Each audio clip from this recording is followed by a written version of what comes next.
ஆதியாகமம் 23 அதிகாரம். ஆதியாகமம் 23 அதிகாரம் போவதற்கு முன்பு சில குறிப்புகளை கவனிக்க கூற விரும்புகிறேன். ஆதியாகமம் 22 அதிகாரம் ஆபிரகாமின் கடைசி பரீட்சை என்று தலைப்பிட்டோம். அந்த கடைசி பரீட்சை விசுவாச பரீட்சை. ஆதியாகமம் 22 அதிகாரம் 5 பகுதிகளாக பிரித்தோம். பகுதி 1, ஆபிரகாம் பரீட்சைக்கு அழைக்கப்பட்டார். பகுதி 2, ஆபிரகாம் பரீட்சைக்கு ஆயத்தப்பட்டார். பகுதி 3, ஆபிரகாம் பரீட்சையில் வெற்றி பெற்றார். பகுதி 4, ஆபிரகாம் பரீட்சைக்கான பரிசை பெற்றார். பகுதி 5, நாகோரின் குடும்ப பட்டியல். ஆக இந்த 22 அதிகாரத்தில் இந்த 5 பகுதிகளையும் வரிசையாக பார்த்தோம். பகுதி 1, ஆபிரகாம் பரீட்சைக்கு அழைக்கப்பட்டார். பலியிட வேண்டியது எதை என்று பார்த்தோம். புத்திரன், ஏகசுதன், நேசகுமாரன். இதற்கான ஒரு சோதனை, நேசத்திற்கான சோதனை என்பதை பார்த்தோம். பிறகு மோரியா மலையின் முக்கியத்துவத்தை பார்த்தோம்.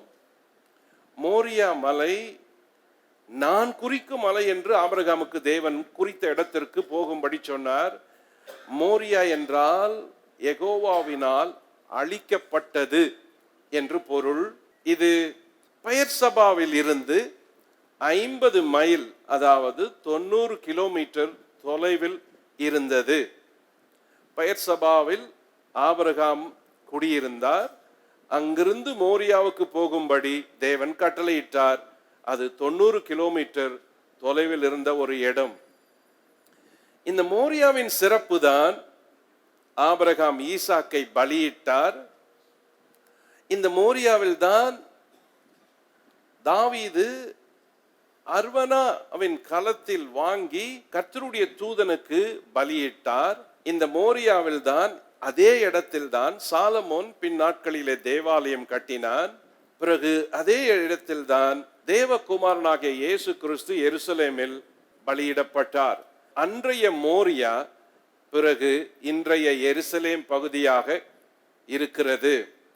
பகுதி 2, ஆபிரகாம் பரீட்சைக்கு ஆயத்தப்பட்டார் என்று பார்த்தோம்.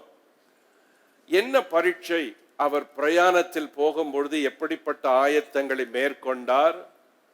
அதற்கு பிறகு பிரயாணத்தில் அவர் மேற்கொண்ட ஆயத்தங்கள், அவர் பேசின வார்த்தையின் அறிக்கைகள், அந்த பயணத்திலே அவைகளை பார்த்தோம்.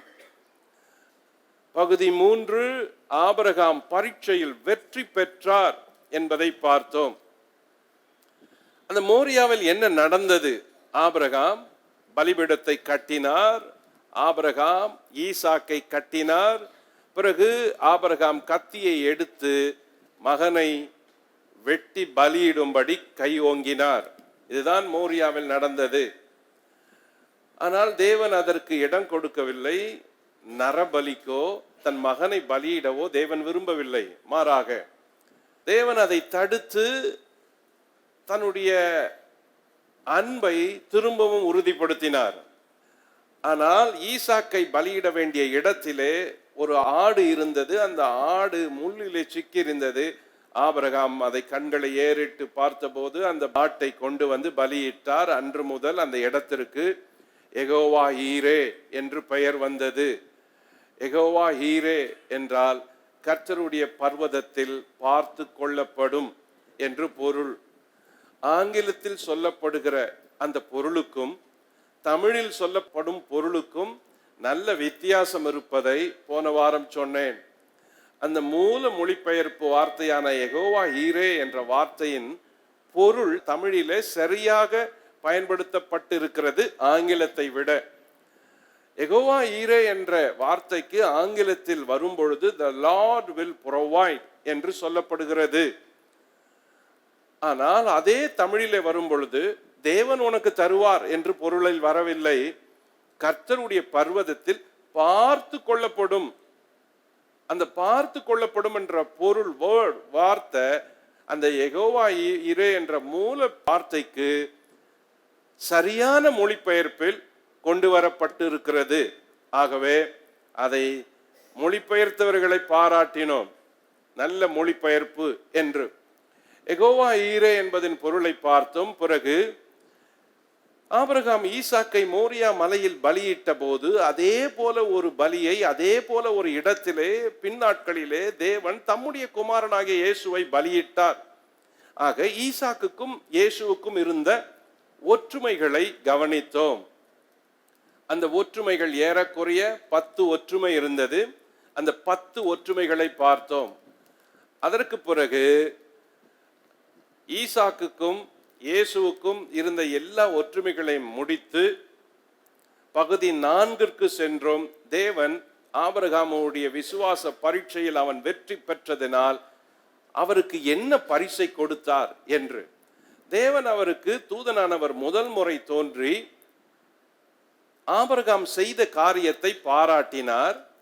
நீ தேவனுக்கு பயப்படுகிறவன் அந்த வார்த்தையில் சொல்லி ஆபிரகாமை பாராட்டினார். 2வது முறை தேவ தூதன் ஆபிரகாமுக்கு பேசும் பொழுது பல வாக்குத்தத்தங்களை திரும்பவும் புதுப்பித்து உறுதி செய்தார். உன் புத்திரன் உன் ஏக சுதன் என்று நீ பார்க்கவில்லை, நீ அவனை எனக்காக ஒப்பு கொடுத்தாய், இந்த காரியத்தை நீ செய்தாய், நீ என் சொல்லுக்கு கீழ்ப்படிந்தாய் என்று தேவன் 2வது முறை ஆபிரகாமை மறுபடியும் பாராட்டி ஆபிரகாமுக்குரிய வாக்குத்தத்தங்களை உறுதிப்படுத்தி, இதெல்லாம் உனக்கு நடக்கும், உன் சந்ததி, உன் பின்வரும் சந்ததி, பூமி முழுவதும் உன்னுடைய சந்ததி சுதந்திரிப்பார்கள் என்ற வாக்குத்தத்தத்தை தேவன் திரும்பவும் உறுதிப்படுத்தினார். இந்த 4வது குறிப்பு முடிந்ததும், அதாவது தேவதூதன் ஆபிரகாமுக்கு பேசி அவர்கள் புறப்பட்ட போது அவர்கள் ஏகமாய் புறப்பட்டார்கள் என்று வசனம் சொல்லுகிறது. 22:19 ஆபிரகாம் தன் வேலைக்காரிடத்திற்கு திரும்பி வந்தான். அவர்கள் எழுந்து புறப்பட்டு ஏகமாய் பெயர்சபாவுக்கு போனார்கள். ஆபிரகாம் பெயர்சபாவிலே குடியிருந்தான். ஆக வெகு விமர்சையோடு, கொண்டாட்டத்தோடு, சந்தோஷத்தோடு புறப்பட்டு போனதை வேதம் இங்கே குறிப்பிட்டுள்ளது. 20ஆம் வசனத்தில் சொல்லுகிறது, இந்த காரியங்கள் நடந்த பின்பு. ஆக அங்கே ஒரு இடைவெளி இருக்கிறது. அவர்கள் வீட்டுக்கு போய் உடனே இந்த செய்தி வரவில்லை. இந்த அதிகாரத்தின் 5வது பகுதி தான் நாகோரின் குடும்பம். 22ஆம் அதிகாரம் 20ஆம் வசனம், இந்த காரியங்கள் நடந்த பின்பு ஒருவன் ஆபிரகாமிடத்தில் வந்து, மில்காளும் உன் சகோதரனாகிய நாகோருக்கு பிள்ளைகளை பெற்றாள்.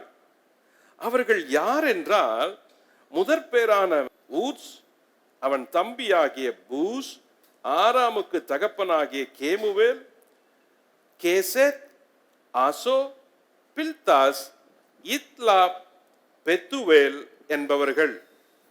பெத்துவேல் ரெபேக்காலை பெற்றான் என்று அறிவித்தான். ஆக இந்த செய்தியை அறிவிக்க வந்தவன் ஒரு நல்ல செய்தியை அறிவிக்க வந்தான். வாழ்க்கையினுடைய ஒவ்வொரு முடிவிலும் தேவன் ஒரு தொடர்ச்சியை ஏற்படுத்துகிறார். எங்கேயாவது வாழ்க்கை முடிகிறது போல் இருந்தால் தேவன் அதை முடிக்காமல் ஒரு தொடர்ச்சியை வேறு ஒரு இடத்திலிருந்து ஏற்படுத்துகிறார். கவனியுங்கள், இந்த 22ஆம் அதிகாரத்தின் கடைசி பகுதி என்ன சொல்லுகிறது? இந்த காரியங்கள் எல்லாம் நடந்த பிறகு ஒருவன் வந்து ஆபிரகாமிடத்துல, உங்கள் குடும்பத்துல உங்கள் உறவினர்களிலே ஒருவன் பிள்ளைகளை பெற்றிருக்கிறான் என்று இந்த செய்தியை சொல்லி அந்த குடும்பத்தினுடைய பட்டியலை அறிவித்து விட்டு போகிறான். எதற்காக? இந்த இடத்துல ஒரு சின்ன செய்தி இந்த நிகழ்ச்சியின் முடிவில் சேர்க்கப்படுகிறது. கவனியுங்கள், ஆபிரகாம் மிகப்பெரிய வெற்றியை பெற்றுவிட்டார். விசுவாச பரீட்சையில வாழ்க்கையின் முக்கியமான பிரம்மாண்டமான வெற்றி இது. இந்த வெற்றியின் முடிவில் என்ன பரிசு என்பதை தேவனே ஆபிரகாமுக்கு சொல்லிவிட்டார். ஆபிரகாம் இனி செய்ய வேண்டியது எதுவுமே இல்லை, எல்லாவற்றையும் தேவனே பார்த்து கொள்ளுவார் என்று சொல்லப்படுவது போல அவரும் பார்த்து கொண்டார். என்ன பார்த்து கொண்டார்? கர்த்தருடைய பர்வதத்திலே பார்த்து கொள்ளப்படும் இந்த இடத்திற்கு யெகோவா ஈரே என்று ஆபிரகாம் பெயரிட்டார். சரி, கர்த்தருடைய பர்வதத்திலே பார்த்து கொள்ளப்படும் என்று அதன் பொருள் என்ன? பார்த்து கொள்ளப்படும், அதாவது நீ தேவனுக்கு பயப்படுகிறவனாய் இருந்தால், தேவனுக்கு கீழ்ப்படுகிறவளாய் இருந்தால், தேவனை எல்லாவற்றையும் விட நேசிக்கிற நபராய் இருந்தால், உனக்கு எல்லாவற்றையும் அவர் பார்த்து கொள்வார். என்ன பார்த்து கொள்வார்? நிகழ்காலத்திலே உனக்கு என்ன தேவையோ அதையும் பார்த்து கொள்வார். எதிர்காலத்திலே உனக்கு என்ன தேவையோ அதையும் பார்த்து கொள்வார். நிகழ்காலத்திலே உனக்கு என்ன தேவை ஆபிரகாம்? என் மகனுக்கு பதில் நான் பலியிட வேண்டிய ஒரு பொருள் தேவை. அதோ முள்ளிலே சிக்கி கிடக்கிறது, ஆட்டுக்கடா, அதை பலியிடு. நிகழ்கால தேவை அப்பொழுதே சந்திக்கப்படுகிறது. தேவன் பார்த்து கொண்டார். யெகோவா ஈரே. சரி ஆபிரகாம், இதோடு முடிந்து விட்டதா? இதோடு நான் அடுத்தது உனக்கு என்ன செய்வேன் என்று யோசிக்கிறாயா?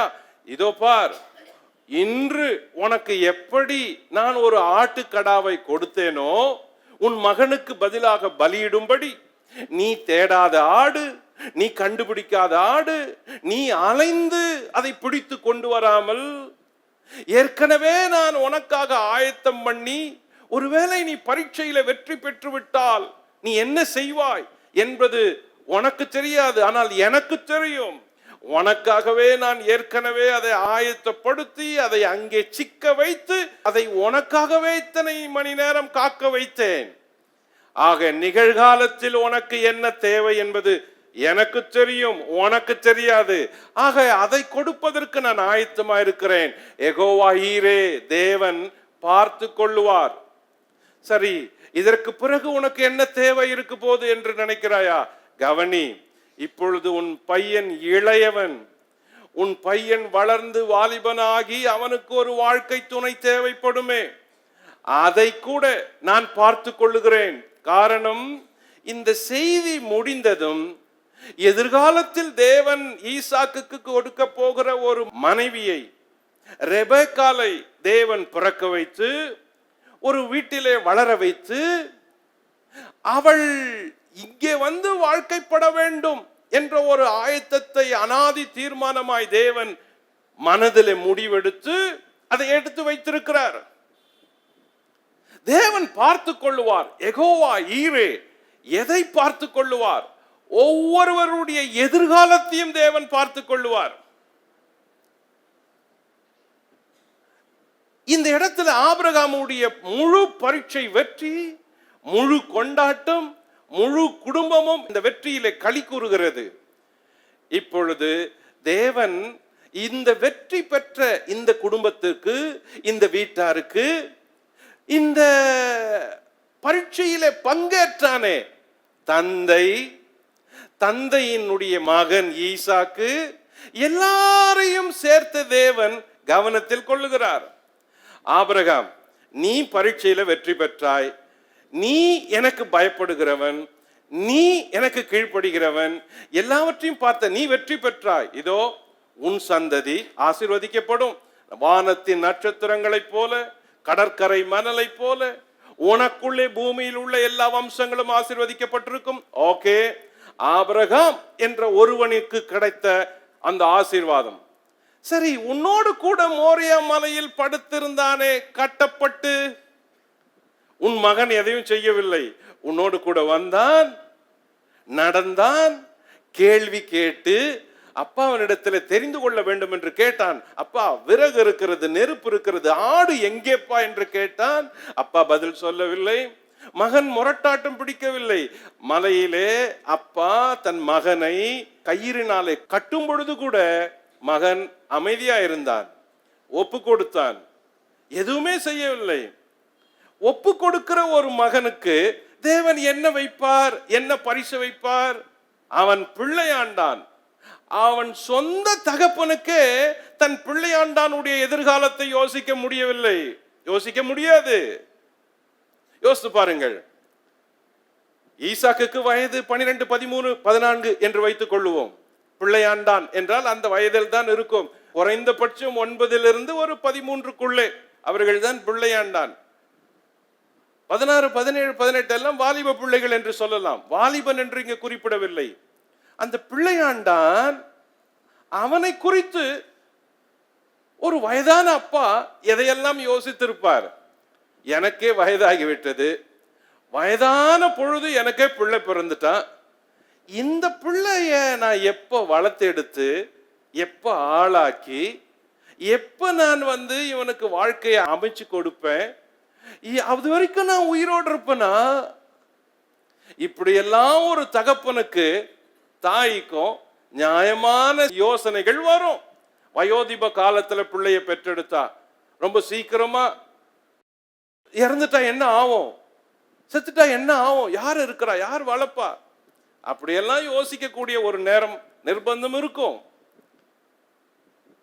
ஆபிரகாம் அப்படியெல்லாம் கூட யோசித்து இருக்கலாம். வயசு 100 கிராஸ் பண்ணிட்டோம், இப்ப போய் ஒரு பிள்ளை, இந்த பிள்ளை எப்போ வளர்ந்து இவன் எப்போ ஆளாகி இவன் எப்போ திருமணம் பண்ணி இவன் பிள்ளைகளை எப்போ பார்ப்போம் நம்ம, அப்படியெல்லாம் ஒரு சிந்தனை இருந்திருக்கலாம்.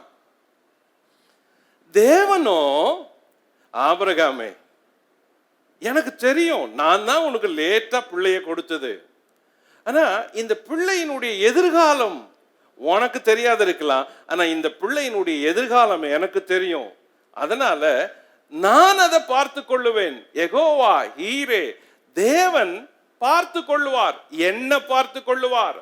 நீ ஆண்டவரை நேசிச்சு ஆண்டவருக்கு ஒப்பு கொடுத்தியானா உன்னுடைய நிகழ்காலத்தையும் பார்த்து கொள்ளுவார், எதிர்காலத்தையும் பார்த்து கொள்வார். எதிர்காலத்துல ஈசாக்குக்கு ஒரு மனைவி வருவா, அவ இந்த குடும்பத்திலிருந்து வருவா, அவள் இந்த தகப்பனுடைய மகளா இருப்பா. தோ இந்த செய்தியை கொண்டு இந்த நேரத்துல ஆபிரகாமுக்கு சொல்றாங்க. ஒருவேளை யோசிக்க கூட நேரம் இருந்திருக்காது, ஏன்னா இப்பதான் பிறந்திருக்கிறா, உன் சகோதரியான மில்காலும் பிள்ளைகளை பெற்றிருக்கிறாள், அதான் நியூஸ். அப்படி இருக்கிறப்ப இந்த சம்பவத்தோட இந்த ஒரு சின்ன கனெக்ஷனை இந்த சாப்டர் கனெக்ட் பண்ணுது. ஆபிரகாம் வெற்றி பெற்று பரீட்சையில வெற்றி பெற்று முடிஞ்சு வீட்டுக்கு போய் குடியிருந்த பிறகு இந்த பெத்துவேல் ரெபேக்காலை பெற்றான் என்ற செய்தி இருக்கு பாருங்க, அதுதான் முக்கியமான அனௌன்ஸ்மெண்ட் செய்தி. இந்த செய்திய இந்த சாப்டருடைய எண்டில் இணைக்கிறதுக்கு காரணம் என்ன அப்படின்னா, அன்னைக்கு இது ஆபிரகாமுக்கு தெரிஞ்சிருக்காது, அந்த பெண் பிறந்தப்ப பெண் வளர்ந்தப்ப அது தெரிஞ்சிருக்காது. எலியேசர் பின்னால போன பிறகு கூப்பிட்டு வந்த பிறகுதான் தெரியும். ஆனால் இந்த இடத்துல என்ன மறைந்து கிடக்கிற உண்மை என்றால், தேவனை நேசிக்கிற ஒவ்வொருவருக்கும் தேவன் எதிர்காலத்தில் என்ன உனக்கு தேவையோ அதை உனக்கு முன்கூட்டியே ஆயத்தம் பண்ணி வைத்து விட்டார் என்பதுதான் நிரந்தரமான உண்மை. ஹல்லேலூயா. நம்ம யோசிக்கிறோம், இது எப்படி நடக்கும், இது எப்படி இருக்குது, இது எப்படி வரப்போகுது, எப்படி நான் இதை செய்ய போறேன் அப்படின்னு யோசிக்கிறவங்க ரொம்ப பேரு. கவனியுங்கள், நீங்க தேவனை நம்புறவங்களா இருந்தா, தேவனை நேசிக்கிறவங்களா இருந்தா, இன்னைக்கு நீங்க தேவனை நேசிக்கிறத உறுதிப்படுத்தினா நிரூபிச்சா, தேவன் நாளைக்கு உனக்கு என்ன தேவையோ அதை இன்னைக்கே உனக்கு ஆயத்தப்படுத்தி வச்சு ரெடியா வச்சிருக்கிறாரு எல்லாவற்றுக்கும். இததான் வேதம் சொல்லுது. தேவன் தம்மில் அன்பு கூறுவதற்கு ஆயத்தம் பண்ணினவைகளை கண்கள் காணவும் இல்லை, செவிகள் கேட்கவும் இல்லை, இருதயத்தில் தோன்றவும் இல்லை. அப்போ ஆபிரகாமுக்கு இந்த செய்திய ஒரு நியூஸ், அடிஷனல் நியூஸ், இது அடிஷனல் நியூஸ். இந்த சாப்டர்ல அது சம்பந்தம் இல்லாத செய்தி மாதிரி இருக்கும், ஆனால் அதில் சத்தியமும் பொருளும் செய்திகளும் அர்த்தங்கள் உள்ள பதிஞ்சிருக்குது. இது ஆபிரகாமுக்கு மட்டும் இல்லை, இத வாசகனுக்கு படிக்கிற ஒவ்வொருத்தருக்கும் இது புரிந்து கொள்ள வேண்டியது. தேவனை நேசிக்கிற ஒவ்வொருவருக்கும் இப்படியே நடக்கக்கூடியது. கவனியுங்கள், நாகோர் மில்காலுக்கு பெற்ற பிள்ளைகள் யார்? நம்பர் 1 ஊத்ஸ், 2 பூஸ், 3 கேமுவேல், 4 கேசேத், 5 ஆசோர், 6 பில்தாஸ், 7 இத்லாப், 8 பெத்துவேல். சோ இவனை சொல்றதுக்காக இவ்வளவு பேரையும் சொல்லிட்டு வருது. ரெபெக்காளை பெற்றான் பெத்துவேல். அப்போ ஈசாக்கின் தேவையை பூர்த்தி செய்கிறவள் இங்கே இருக்கிறாள், இந்த தகப்பனுக்குள் இருக்கிறாள், இந்த வீட்டில் இருக்கிறாள். ஆனால் தேவனோ இந்த வீட்டுக்குள் வர வேண்டிய ஒரு பெண்ணை ஏற்கனவே இத்தனை பேர்களுக்கு முன்பே வரிசைப்படுத்தி ஆயத்தப்படுத்தி வைத்திருக்கிறார் என்றால் தேவன் எவ்வளவு கவனமாய் செயல்படுகிறார் பாருங்கள். ஒவ்வொருவருடைய வாழ்க்கையிலும் தேவன் மிக கவனமாய் செயல்படுகிறார். தேவன் ஒருவரையும் மறப்பவர் அல்ல. ஓகே, இந்த ஃபேமிலி ட்ரீல பின்னால வர காரியங்கள் இது. தேராகு பிள்ளைங்க எத்தனை பேரு, அவங்க என்ன பண்றாங்க, யார் யாரெல்லாம் அப்படி என்பதை இதை சொல்லுது. Family tree. Terah, Nahor, Haran, Abraham, Sarah. இப்போ நாகோர் மில்கால பெற்றாள், ஆபிரகாம் ஈசாக்க பெற்றான். இந்த மில்கால் பெத்துவேலை பெற்றா. இந்த பெத்துவேல் லாபான் ரபேக்காலும் 2 பேரையும் பெற்றெடுக்கிறான். இந்த ஈசாக்கு இந்த ரபேக்காலை திருமணம் முடிக்கிறான். இந்த ரபேக்காலுக்கு பிறகு யாக்கோபு, ஏசா என்ற 2 பேர் பிறக்கிறாங்க. ஆக இந்த ஒரு குடும்பத்துக்கு உள்ள வர உறவின் வரலாறு இது.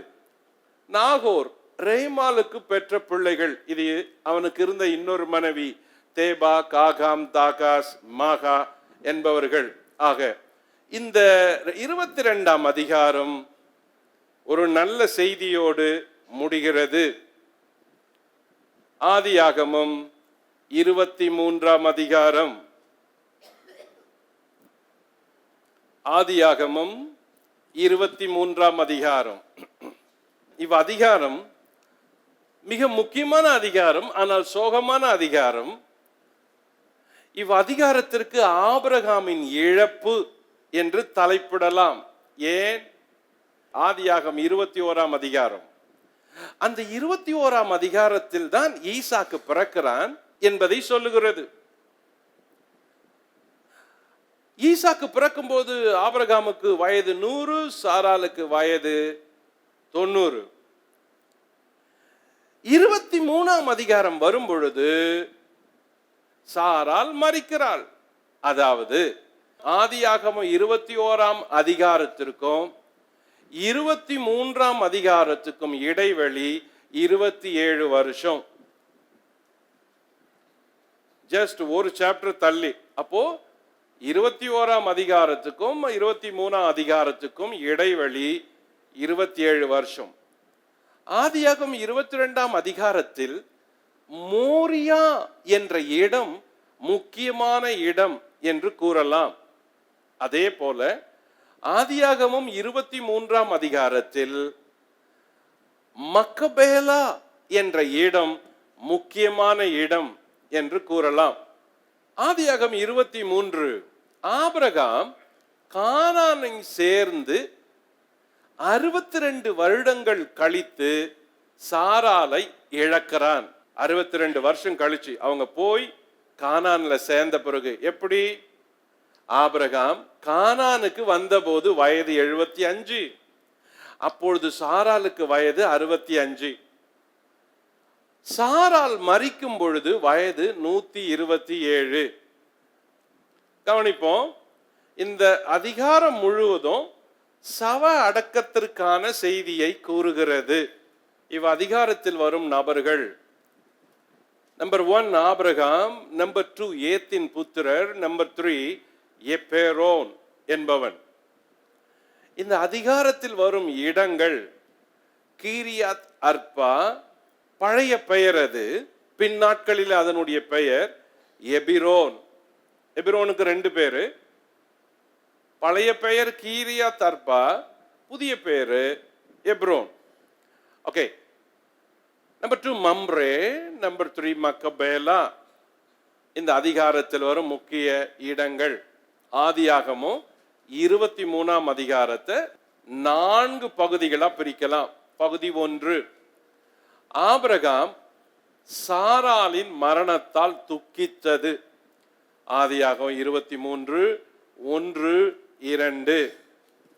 பகுதி 2, ஆபிரகாம் ஏத்தின் புத்திரரை சந்தித்தது. ஆதியாகமம் 23, 3 முதல் 6. பகுதி 4, ஆபிரகாம் நிலம் வாங்க எப்ரோனை சந்தித்தது. ஆதியாகமம் 23, 7 முதல் 18. பகுதி 4, ஆபிரகாம் சாராளை அடக்கம் பண்ணியது. ஆதியாகமம் 23, 19 முதல் 20 வரை. ஆக இந்த அதிகாரத்தை இப்படி 4 பகுதிகளாக பிரித்து படிக்கலாம். பகுதி 1, ஆபிரகாம் சாராளின் மரணத்தால் துக்கித்தது. வாசிப்போம். 1ஆம் வசனம், 2ஆம் வசனம். சாராள் 127 வருஷம் உயிரோடு இருந்தால், இவ்வளவே சாராளுடைய வயது. கானான் தேசத்தில் உள்ள எப்ரோன் என்னும் கீரியாத் அர்பாவிலே சாராள் மரித்தாள். அப்பொழுது ஆபிரகாம் வந்து சாராளுக்காக புலம்பி அழுதான். ஓகே. குறிப்பு 1, சாராள் இறந்தபோது அவளுக்கு வயது 127. வசனம் 1ஆம் வசனத்தை கவனிங்க. சாராள் 127 வருஷம் உயிரோடு இருந்தால், இவ்வளவே சாராளுடைய வயது. சோ சாராள் இறக்கும்போது வயது 127. சாராள் இறக்கும்போது ஆபிரகாமுக்கு வயது 137. சாராள் இறக்கும்போது ஈசாக்குக்கு வயது 37. இவர்கள் குடியிருந்த இடம் கானான் தேசம். அதில் உள்ள எபிரோன் என்னும் கீரியாத் அர்பா. கானானுக்குள்ளதான் இவ்வளவு நடக்குது. ஓகே. இந்த கீரியாத் அர்பா எருசலேமிலிருந்து 20 மைல் தொலைவில் இருந்தது. அதாவது எருசலேமிலிருந்து 32 கிலோமீட்டர் தொலைவில் இருந்தது. ஆபிரகாம் கானான் சேர்ந்து 62 வருடங்கள் கழித்து சாராளை இழந்தார். நம்பர் 7, சாராள் கானானில் 62 வருடங்கள் வாழ்ந்து இறந்தாள். நம்பர் 8, இவ்வளவே சாராளின் வயது. 23:1 அப்படி சொல்லுகிறது. இந்த அதிகாரம் முழுக்க முழுக்க சாராளினுடைய மரணத்தை சொல்ற அதிகாரம். அடக்க ஆராதனைக்கு அவர் என்ன செய்தார் என்பதை ஃபுல் சாப்டருமே அதையே சொல்லி இருக்குது. வேற எந்த செய்தியுமே இதுல இல்லை. ஆனா துவங்குறப்ப ஆதியாகமம் 23:1 என்ன சொல்லுதுன்னா, இவ்வளவே சாராளுடைய வயது அப்படின்னு சொல்லுது. அப்பனா இதுக்கு ஏதோ ஒரு அர்த்தம் இருப்பது போல தெரியுது. இவ்வளவே என்ன அர்த்தம் எல்லாம் இருக்கலாம் அப்படின்னா, இது மரிக்க வேண்டிய வயது இல்லையோ என்ற ஒரு அர்த்தம். மேபி சாராள் இன்னும் கொஞ்ச நாள் வாழ்ந்திருக்கலாமோ அப்படின்னு ஒரு அர்த்தம். இன்னொன்னு, இது இந்த மரணம் அதிர்ச்சியான மரணமோ, இன்னொன்னு இது எதிர்பாராத மரணமோ அப்படி என்ற ஒரு யூகத்தை இந்த வார்த்தை சொல்லுது. இந்த வார்த்தை என்ன, இவ்வளவுதான் அவங்க வயசு அப்படின்னு. அப்பனா ஓகே, ரொம்ப சீக்கிரம் இறந்துட்டாங்களோ, இன்னும் கொஞ்சம் இருந்திருக்கணுமோ, திடீர் டெத்தோ, எதிர்பாராத இழப்போ, இன்னும் கொஞ்ச நாள் இருந்திருக்கலாம் இல்லையா, அந்த மீனிங்ல நம்மளே அப்படி சொல்றோமே. என்ன வயசு அவருக்கு? அவருக்கு 59. இன்னும் கொஞ்ச நாள் இருந்திருக்கலாமே. 65, இன்னும் கொஞ்ச நாள் இருந்திருக்கலாமே. அதுதான் இது, இன்னும் கொஞ்ச நாள் இருந்திருக்கலாமே அப்ப ஏதோ இன்னும் கொஞ்ச நாள் வாழ வேண்டியவங்க முன்கூட்டியே இறந்துட்டாங்க அப்படின்ற ஒரு பொருள்ல அந்த வார்த்தை இருக்குது. சரி, குறிப்பு 2 என்ன வசனம் சொல்லுது? கானான் தேசத்தில் உள்ள 2ஆம் வசனம், எபிரோன் என்னும் கிரியத் அர்பாவிலே சாராள் மரித்தாள்.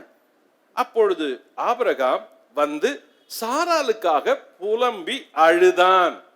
இந்த இடத்துல சாராளுடைய இழப்புன்றது ரொம்ப பெரிய இழப்பு. கவனிக்க வேண்டியது என்னன்னா, ஆபிரகாம் சாராளுக்காக புலம்பி அழுதான். ஒரு பெண் அழறது வேற. பெண் சாதாரணமா அழுவாங்க. பெண்களுக்கு அழுகன்றது சர்வசாதாரணம். சிலர் பேசிக்கினே அழுவாங்க, அழுதுக்குனே பேசுவாங்க. அது யாராலும் முடியாத ஒண்ணு. சோ ஆணுக்கு அப்படி கிடையாது. ஆணுக்கு அப்படி கிடையாது. ஆண் அழறது ரொம்ப கஷ்டம். அப்போ ஒரு பெண் அழுதத பல இடங்கள்ல நம்ம வாசிக்கிறோம். வேதமும் அதை சொல்லுது. வேதத்துல சுமார் 240 இடங்கள்ல வேதத்துல அழுகைய குறிச்சு சொல்லப்படுது. ஆனால் ஒரு புருஷன் ஒரு மரணத்துக்காக அழுதது என்பது வேறு. பெண் பல இடங்கள் அழுதது உண்டு. பிள்ளை இல்லாததுனால அழுதா, ஆகார அழுதா, அண்ணால் அழுதா, நாயின் ஒரு விதவை அழுதா, பலர் அழறது உண்டு. ஆனால் இங்க கவனிக்கப்பட வேண்டியது ஒரு ஆண் அழுதது கவனிக்கப்பட வேண்டியது. ரொம்ப வீட்டுல ஆண்கள் அழமாட்டாங்க. ஆண்கள் அழமாட்டாங்க. சில வீட்டுல என்னதான் நடந்தாலும் கல்லு மாதிரி இருக்கிற ஆண்கள் உண்டு. அது எல்லாருக்கும் அப்படி வராது. கண்ணுல தண்ணியே வராத ஆண்கள் எவ்வளவு பேர் உண்டு. உலகமே அழிஞ்சா கூட கண்ணுல தண்ணியே வராது. சரி, ஒரு ஆண் தன் மனைவிக்காக ஒரு புருஷன் இங்க அழறான்னா அது பெரிய கவனிக்க வேண்டிய ஒண்ணு. எந்த மாதிரி புருஷன் அழுவான் தன் மனைவிக்காக? உண்மையிலேயே அவள் இல்லாத என்னால வாழவே முடியாது அப்படின்ற புருஷன் அழுவான். உண்மையிலேயே அவளால என்னால பேசாத ஒரு நாள் கூட நானும் அவளும் பிரிஞ்சியே இல்லை அப்படின்னு நினைக்கிறவங்களால தான் அழ முடியும். அவங்களால பேசாத இருக்க முடியல, அவ இல்லாத என்னால இருக்க முடியல, அந்த வீட்டுல நானும் அவளும் பிரிஞ்சியே இல்லை, அப்படிப்பட்ட ஒரு உறவு கொண்டவங்களால தான் அந்த பிரிவுனால அழ முடியும். இன்னொன்னு, இரக்கமுள்ள மனது லேசான இருதயம் கொண்டவங்க, எல்லாவற்றையுமே வாழ்க்கையில உணர்ச்சி பூர்வமா யோசிக்க கூடியவங்க, அவங்களால போர் அவுட் பண்ண முடியும். போர் அவுட் பண்றது அது ஒரு பக்கம் நல்லது. போர் அவுட் பண்றது, இருதயத்தை கொட்டுறது நல்லது. ஆனா இங்க விசுவாசத்தின் தந்தை, வயசுல பெரியவர், ஆனால் தான் மனைவிக்காக புலம்பி அழறாரு அப்படின்னு. பொதுவா கிறிஸ்தவங்கக்கிட்ட ஒரு உபதேசம் உண்டு, செத்துட்டா அழக்கூடாது அப்படின்னு. செத்துட்டா அழக்கூடாது பிரதர் அப்படின்னு சொல்லுவாங்க. அப்படியே அழுதுன்னு இருக்கிறாங்கன்னு வைங்க, பாஸ்டர் வராரு அழாத அழாத அப்படின்னு சொல்றாங்க. ஸோ பாஸ்டருக்காக கூட அழைய நிறுத்துறாங்க. செத்துட்டா அழுவது என்பது மனித இயல்பு. அதை யாரும் கண்ட்ரோல் பண்ணக்கூடாது. அழலனா தான் குற்றம். ஒருத்தர் செத்துட்டு இன்னொருத்தர் அழலனா, என்னடா இவன் இவ்வளவு பெரிய ஆள் செத்துட்டான், செத்த உட்காந்து நிற்கிறான், கம்முன்னு அழவே இல்லையே, சந்தேகமா இருக்குதே. சரி, அழலனா தான் சந்தேகம் வரும்.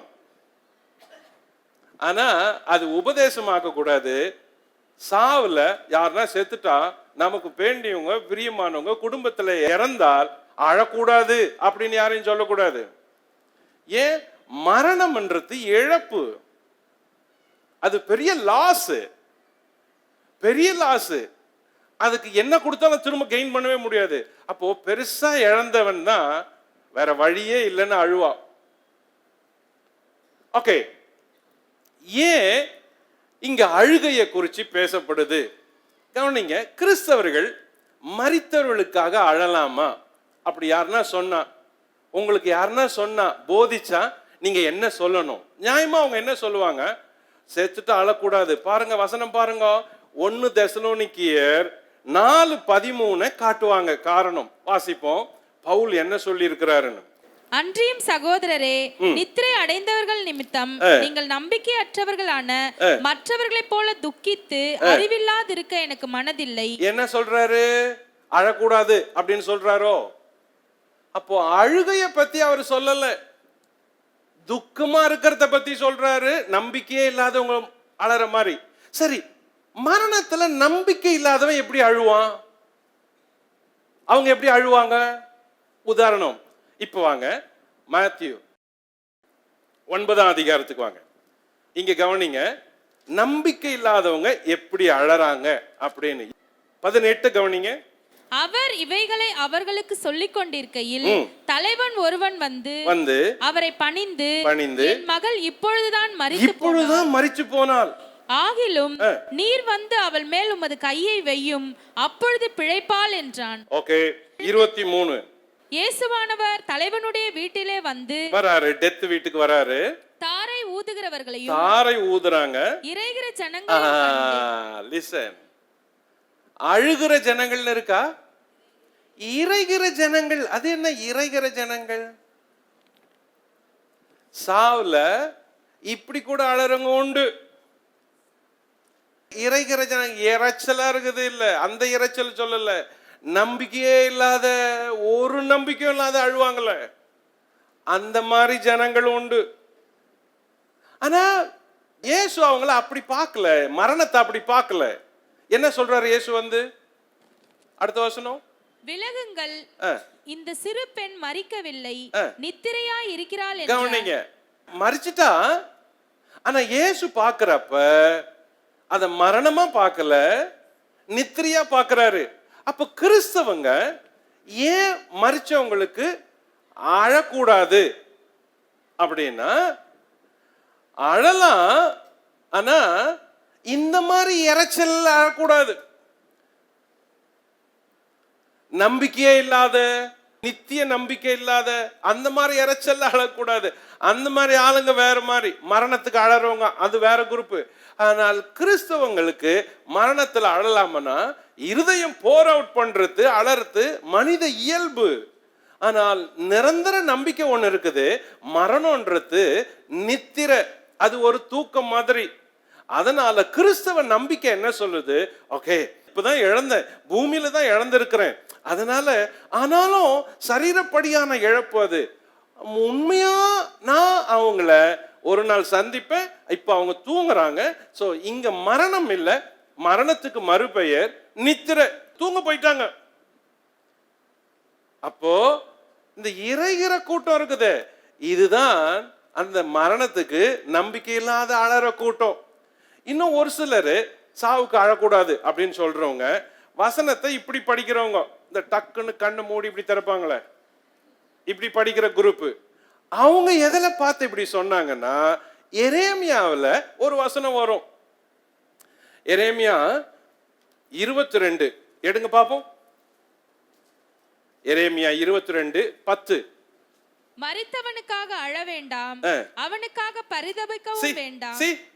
இந்த மாதிரி வசனத்தை படிச்சுட்டு வியாக்கியானம் பண்றவங்க எப்படி, இங்க பாருங்க, இப்படி எடுத்து படிப்பாங்களே, நான் போலாமா ஆண்டவரே, போ அப்படின்னு எங்கன்னா வந்தா போறவங்க, போகக்கூடாது ஆண்டவரே, போகக்கூடாது அப்படின்னு வந்தா எங்கன்னா வந்தா, ஓ கடவுள், இந்த மாதிரி படிக்கிறவங்க இருக்கிறாங்களே.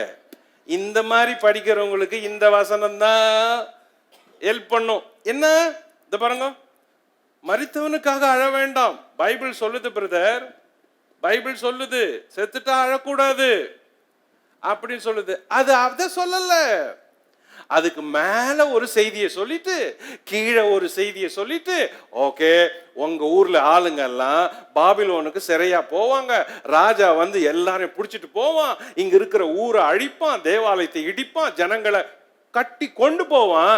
பெட்டர் செத்துட்டா அழாத, அந்த ஊர்ல இறந்துட்டாலும் அழாத. அதான் பொருள். மேல ஒரு செய்தி கீழே ஒரு செய்தி. நீங்க நடுவுல இருந்து எடுத்துட்டு இதை மட்டும் பிடிச்சீங்கன்னா, பைபிள் சொல்லுது செத்தவங்களுக்காக அழக்கூடாதுன்னு. லிசன், பலர் அப்படி நல்லவங்களே அழுது இருக்கிறாங்களே. தாவீது அழாதா? யோசேப்பு அழாதா? ஆக கவனிங்க, அழுக, தாவீது அழுதது. அழுகையின் சத்தத்தை கேட்டார். சங்கீதம் 6:8 அப்படின்னு தாவீதே சொல்றான். அப்போ தேவனுடைய பிள்ளைங்க அழறதுன்றது இயற்கையான ஒரு வெளிப்பாடு. அது உபதேசம் இல்ல.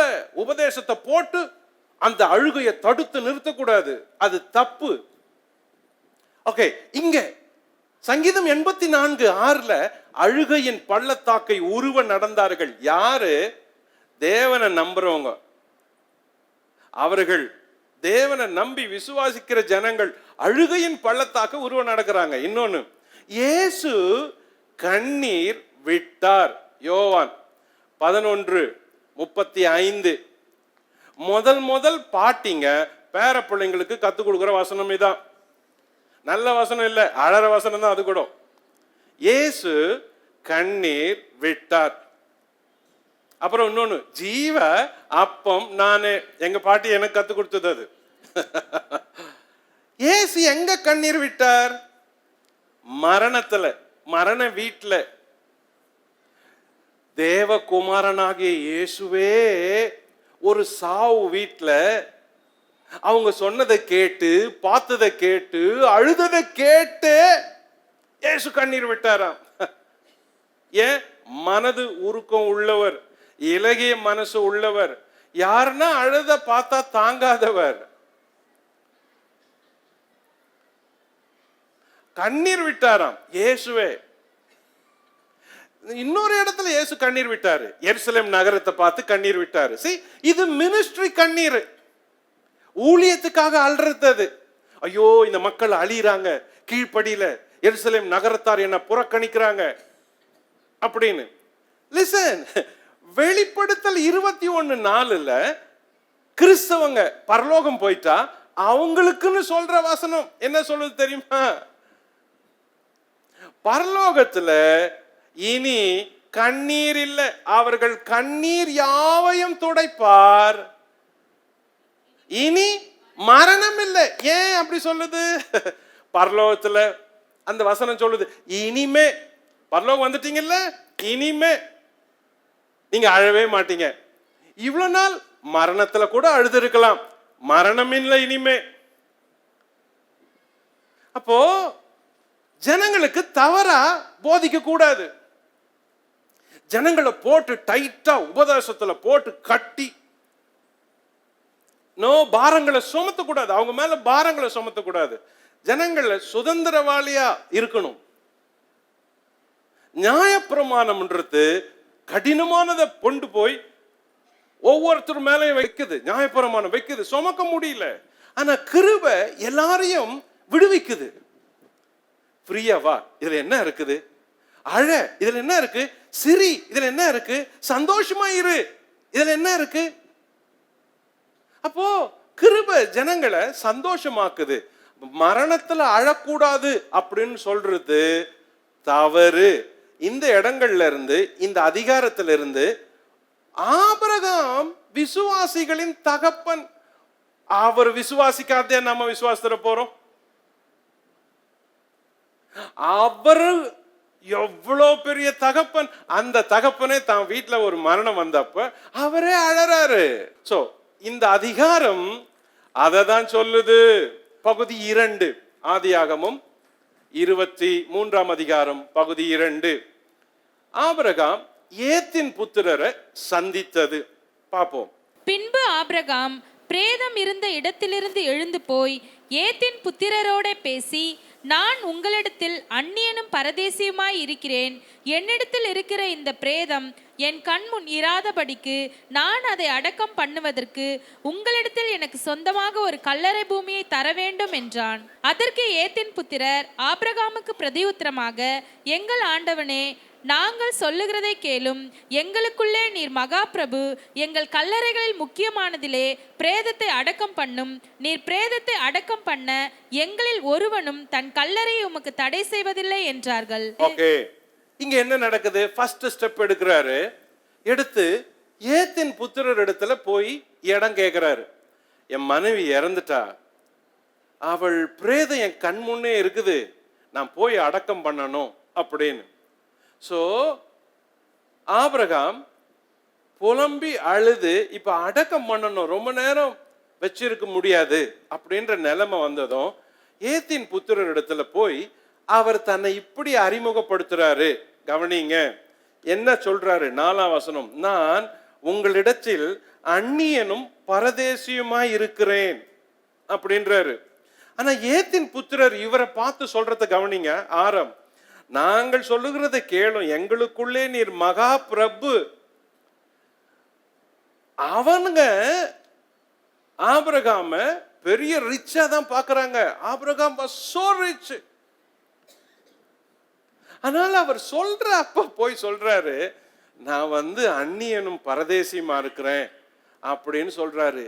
இததான் புதிய ஏற்பாட்டுல விசுவாசிகளின் பட்டியலிடும் போது அந்த எபிரேய ஆக்கியோன் இந்த வார்த்தையை கோடிட்டு பேசுறாரு. எபிரேயர் 11:13. இவர்கள் எல்லோரும் வாக்குத்தத்தம் பண்ணப்பட்டவைகளை அடையாமல் தூரத்திலே அவைகளை கண்டு நம்பி அணைத்து கொண்டு பூமியின் மேல் தங்களை அந்நியரும் பரதேசிகளும் என்று அறிக்கையிட்டு விசுவாசத்தோட மரித்தார்கள். அங்க எபிரேய ஆக்கியோன் சொல்றாரு, இந்த கொட்டேஷனை எடுத்து அங்க யூஸ் பண்றாரு. பாருங்க, அவங்க எல்லாம் விசுவாசத்தோட மரிச்சாங்க, அப்படியே வரப்போறதுன்னு நினைச்சாங்க. ஆனா சொன்னது நம்ம அந்நியர் பரதேசி அப்படின்னு சொல்லி விசுவாசத்தோட அறிக்கையிட்டு மரிச்சாங்களாம். இந்த ஆபிரகாம் இங்க சொன்னாரு பாருங்க, இது பின்னாட்கள்ல விசுவாசிகளுக்கு சொல்ற ஒரு பாடம் ஆயிடுது. சரி, இது எதை சொல்லுது, எதை குறிக்குதுன்னா அவருடைய விசுவாசத்தின் அறிக்கையை குறிக்குது. கவனிங்க, இப்போ ஆபிரகாம் மகா பிரபு, அவரால் லேண்ட் வாங்கியிருக்க முடியாதா? வாங்கியிருக்க முடியும், ஆனா வாங்கல. சரி, இத்தனை இடத்துல குடிபெயர்ந்து கூடாரம் போட்டு இவ்வளவு மந்தைகளை வச்சிருக்கிறாரு, ஏன் அவர் ஒரு லேண்ட கூட வீட்டை கூட சொந்தமா வாங்கல அப்படின்னா இதுதான் விசுவாச அறிக்கை. என்னன்னா, நீர் கொடுப்பேன்னு சொன்னீரு, நான் நம்பி வந்தேன், நீர் கொடுக்கிற வரைக்கும் நான் வெயிட் பண்ணுவேன், நான் வாங்க மாட்டேன். இது பெரிய விசுவாச அறிக்கை. பெரிய ரிச்மேன், சொந்தமா ஒரு இடம் கூட இல்லை. இதுதான் அப்போஸ்தலர் 7ஆம் அதிகாரம் சொல்லும், ஒரு அடி நிலம் கூட இல்லாத போது, ஒரே ஒரு ஸ்கொயர் ஃபீட் லேண்ட் கூட ஆபிரகாமுக்கு சொந்தமா இல்லாத பொழுது நான் உனக்கு தேசத்தை கொடுப்பேன்னு சொன்னார் அப்படின்னு அப்போஸ்தலர் நடபடிகள் ஆக்கியோன் லூக்கா எழுதுவார். ஆபிரகாமை குறிச்சு சொல்றப்ப ஒரு அடி ஒரு ஸ்கொயர் ஃபீட் லேண்ட் கூட அவருக்கு இல்லை. ஆனா இப்ப சொல்றாரு, நான் அந்நியன் பரதேசி. ஏன் அப்படி இருக்கிறாரு அப்படின்னா, அந்த வரப்போற நீங்க கொடுக்க போன்னு சொன்னீங்களே, அவ்வளவு முக்கியமா எனக்கு சொல்லி அமிச்சிங்களே, நீங்க எனக்கு கொடுப்பேன்னு சொன்னது முழுசமா கொடுப்பீங்கல்ல, அதுதான் எனக்கு வேணும். பாருங்க, நான் வாங்கினா சின்ன ஸ்கொயர் ஃபீட் லேண்ட் தான் நான் வாங்குவேன், கொஞ்சம் ஏக்கர் தான் வாங்குவேன். நீர் எனக்கு கொடுப்பேன்னு என்ன சொன்னீரு? தேசத்தை கொடுப்பேன்னு. என்னால ஒரு தேசத்தை வாங்க முடியாது, எந்த மனுஷனாலையும் ஒரு தேசத்தை வாங்க முடியாது. வீட்டை வாங்கலாம், லேண்டை வாங்கலாம், தேசத்தை வாங்க முடியாது.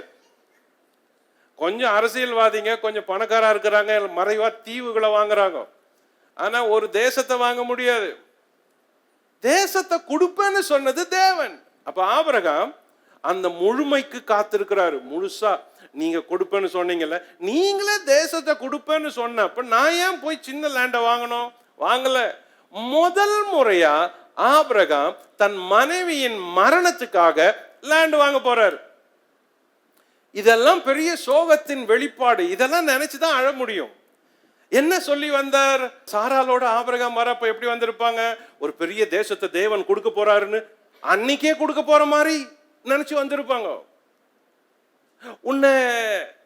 உன் சந்ததிய, உன்னுடைய வம்சத்தை வச்சு பூமியை நிரப்புவேன்.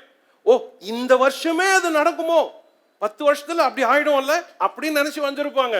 வரவே இல்லை. 90 வயசுல பிள்ளைய பெற்றால் 100 வயசு ஆயிடுச்சு.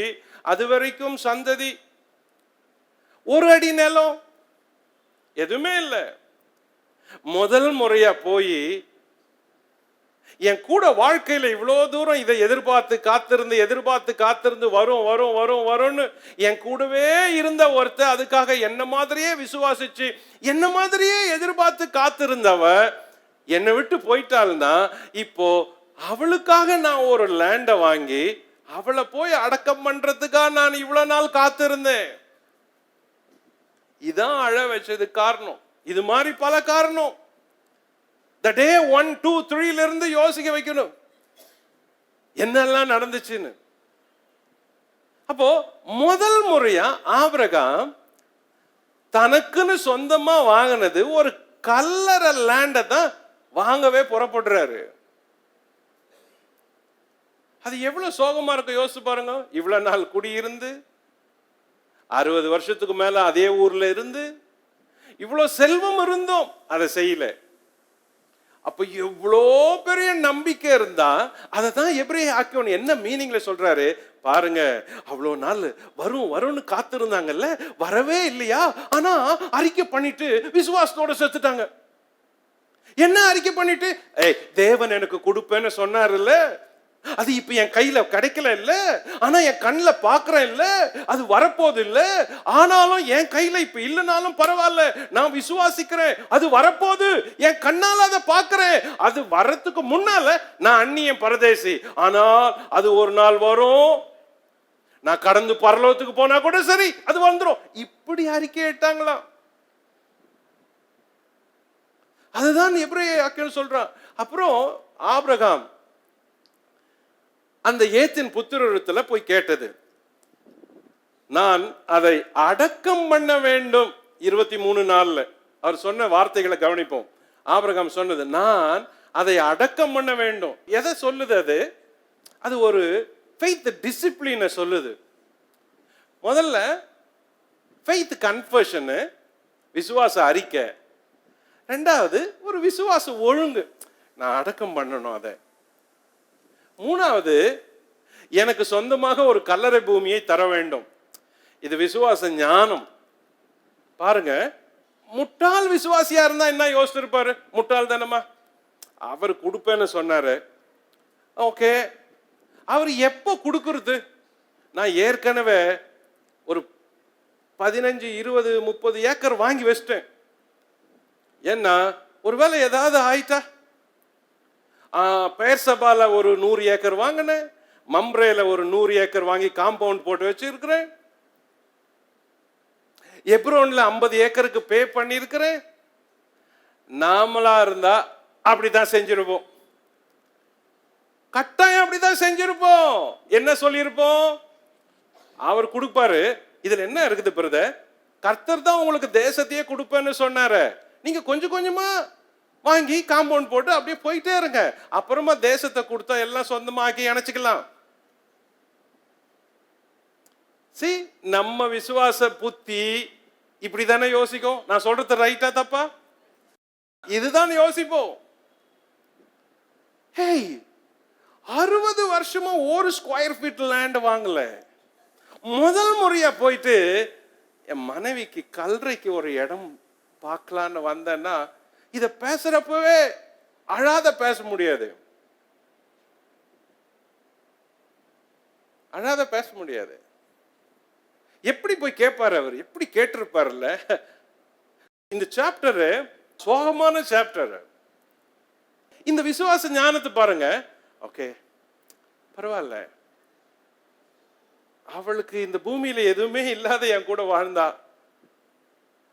தேவன் ஒரு தேசத்தையே கொடுப்பேன்னு சொன்னப்போ அதை நம்பி என் கூட வந்தா, சரி அவள் சாகிற பொழுதாகலும் அவளுக்குன்னு சொந்தமான ஒரு இடத்துல அவள் சாகணும்.